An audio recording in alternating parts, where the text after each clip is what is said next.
ShartimusPrime, ShartimusPrime. Reading comics, toys are hella sick, hella whacking it. Taking bad hits, taking back hits. Subscribe. I can brain. Hey, what's up you guys, ShartimusPrime here, doing another Hot Toys figure review on the Hot Toys Guardians of the Galaxy movie masterpiece MMS255 Star-Lord, man. 1/6 scale collectible figure. Gotta give a big thanks to Budget Stark for making this review possible. Check out his channel, see the latest coming from Hot Toys at Secret Base over in Hong Kong. If you're trying to get this special edition right over here, you can get Sideshow Collectibles. And this packaging is really cool. I'm really digging this a lot with that purple theme.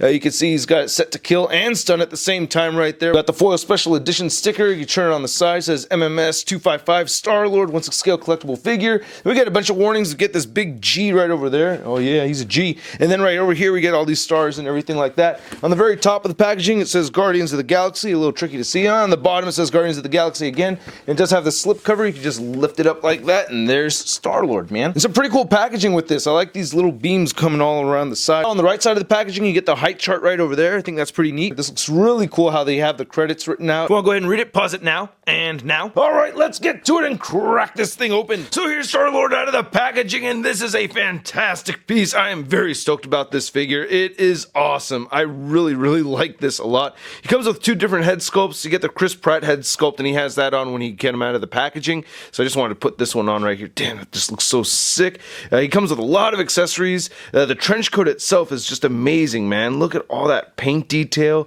and all that textured lining and everything. Just looks so good, man. It's a really good figure. Unfortunately, I do have my gripes, the biggest one of which is that he does not have ankle pivot, and he's supposed to be a dancing fool. How are you gonna give a dancing fool no ankle pivot? Oh! But regardless, I think it's a very good figure, and the accessories are really cool. So let's take a closer look at all of those, and then we'll take a closer look at Star-Lord. Remember, always read the directions before you start messing with your Hot Toys. This guy's on display stand over here. We got the flooring of the kiln. I like how that looks. Some nice detail right in there, and this seems like it's pretty strong paint. And you get the adjustable cradle, which I'm not the biggest fan of, but you know, at least it's there. It works okay for Star-Lord. He has 5 different interchangeable glove-wearing hands, which all have some really nice stitch detail in them. You get these 2-fisted hands over here. You get his blaster holding hands, and then you get an orb holding hand. And the detailed sculpt in these are just magnificent. I really love all this detail. It's great. The only problem is we get this little extra piece of plastic right over there, but I can take that off with an X-Acto knife, but yeah, that shouldn't be there. And all of these hands are painted equally as well, too. These are pretty good. I have no extra little plastic bits on any of the other hands. Get an extra set of wrist pegs in case they break, and also a bunch of buttons over here in case any of them fall off. Then we have his 2 blasters over here, which look great. I think these are pretty awesome. I really like the detail in this. Kind of has that carbon fiber kind of look going on, even though it's not textured at all. It's just decoed on there. I really like this gunmetal paint.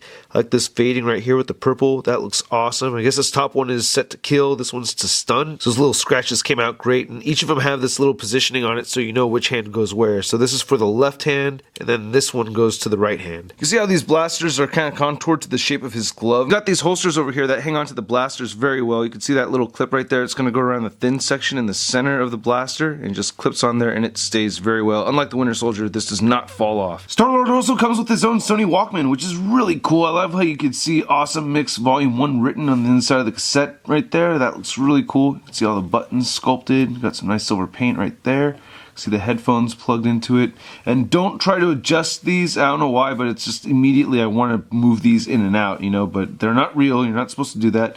It is kind of funny that these are not orange like how they were in the movie. I think they may have gotten different reference photos or something. This does have a clip right here that does fit great on Star-Lord's belt. I was always curious about. I wonder if James Gunn was a Transformers fan, because yeah, this Walkman reminds me of Soundwave. I wonder if this was an homage to Soundwave. You just attach Soundwave right over here to the side, looking pretty cool. And then take the headphones and put them right over his head right here. And I don't know, I think these fit just a little weird. They're just a little off putting these on. When I put them on this way, I put them over his ears, and then they just slide. The same thing happens if I put it the other way. I put them over his ears, and then they just kind of slide forward. So that's a little bit of a bummer. Someone's got to make some of those custom orange pads for these. This is the flashlight thing. He shakes twice, whoa, whoa, and then it, you know, brightens up and everything. Looks really nice. Nice silver paint apps right over there. You get this clear plastic that can spin around the silver plastic piece. Quill also comes with a knapsack, not his purse, and this is really cool. I I don't know how they got this texture in this fabric, but I really like it a lot. That is very, very impressive. But most of it's made out of this pleathery material over here that has this really nice dirt paint detail over it. Get these little paneled sections right over here with all these buttons. See all the smooth pleathery goodness coming throughout. Nice buckles on this and everything. We also got some functioning pouches on this too. This zipper actually works, so you can move that up and down. Pouch section right over here. You put some of the Walkman maybe and stuff in there. Same thing with this little piece right over here. So you have 3 different pouches on this. It has this little button where it detaches right here, so you can see how that goes in there. And then these 2 accessories are part of the Sideshow exclusives. You get the handcuffs right here from when he was on the kiln, looking really nice with these little blue paint apps all throughout here, very, very clean. We also get some nice shadowing effect on the handcuffs, looks very nice. And then we get the orb, looking really cool, like it's made out of cast iron or something with all these little wrinkles in it. And you also get that black section. And there's Star-Lord with the handcuffs on, not looking too bad. You just gotta remove the wrists and then put this over one side and then reattach them, and I think it looks pretty good. Now here's the head sculpt the figure arrives in, and this is a fantastic Chris Pratt head sculpt. Young should be very proud.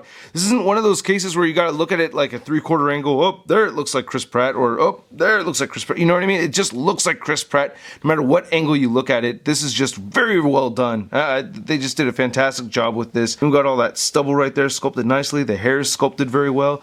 On the right side, you get that earpiece that makes his helmet. That's even painted and sculpted really well too. I think the hair color should have been a little bit brighter. From what I remember in the movie, it looked like his hair was more blonde than brown. I'm just getting a little bit of a closer shot over here. That just looks so damn realistic, man. Now switching the heads out isn't too difficult. Just pop that off right over there, and then you could just take this Star-Lord head sculpt with the mask on, and there it goes, and it fits on very nicely. And this is incredible as well, man. Sick.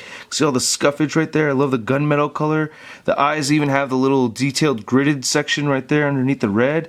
That is really cool. Damn, love the bronze color. It even has some paint detail in it. This is a great piece, man. Absolutely fantastic work from Hot Toys on this figure. I really, really like it a lot, man. You can't turn the lights on. It does have that function, so what you do is get him to look downward, then you just pick this off over here, and then he comes with the batteries already installed, and you just flip that switch down, and that goes on nicely, and turn around, and there's the eyes lit up, and that looks really cool. Now, it looks even better with my lights turned off over here. One thing, though, is that if you do leave these on for a little while, it will dim out pretty fast. I mentioned earlier, the trench coat on this figure is magnificent. This thing is so cool, man. Though you got your Ravager logo right there, your Guardians logo, I guess, but yeah, you got some nice textured detail right here.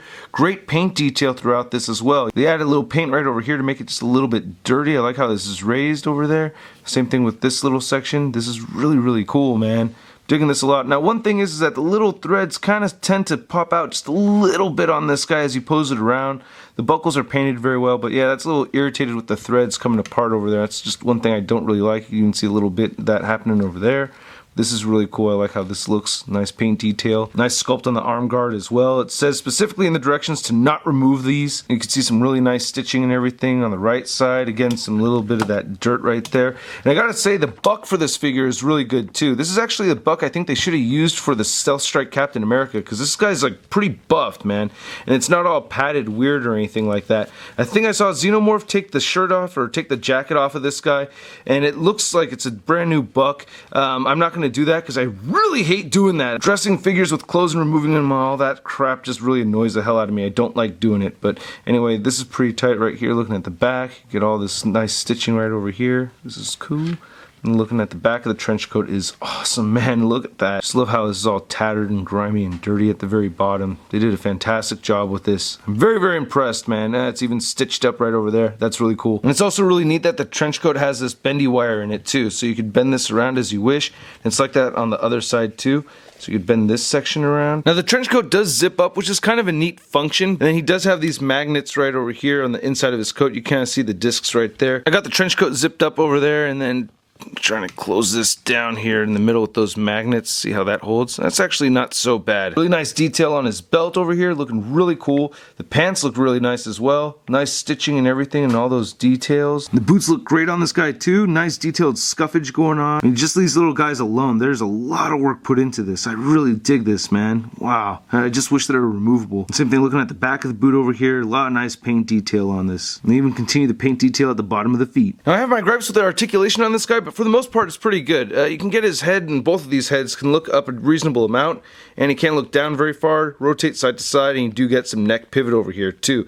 His shoulders move outward quite a bit, and you can move them forward as well. You have to kind of adjust things around and get them to move forward, but they can move forward pretty far, as you can see I'm doing on this side. He'll click forward like that. That's pretty good. He also has an armpit joint that moves in and out there as well. He has a bicep swivel. He has a double jointed elbow that bends in pretty far, and he has a wrist that does have the peg that rotates side to side and it hinges in and out depending on how you have it positioned. He has a diaphragm joint in here that rotates side to side, and it crunches forward and back at the diaphragm joint as well. And you do get some diaphragm pivot. You get the same kind of articulation at the waist where it crunches forward and back, pivots, and rotates side to side. It does have some great hip joints that move outward that much. They do kick forward a bit, but not a crazy amount. The legs can move back some. He does have a thigh swivel over here. He does have double jointed knees that bend in quite a bit. His ankles do move side to side over here, but you can't get him pointing up and down at all or pivot much. I guess maybe. Nah, I can't. No ankle pivot.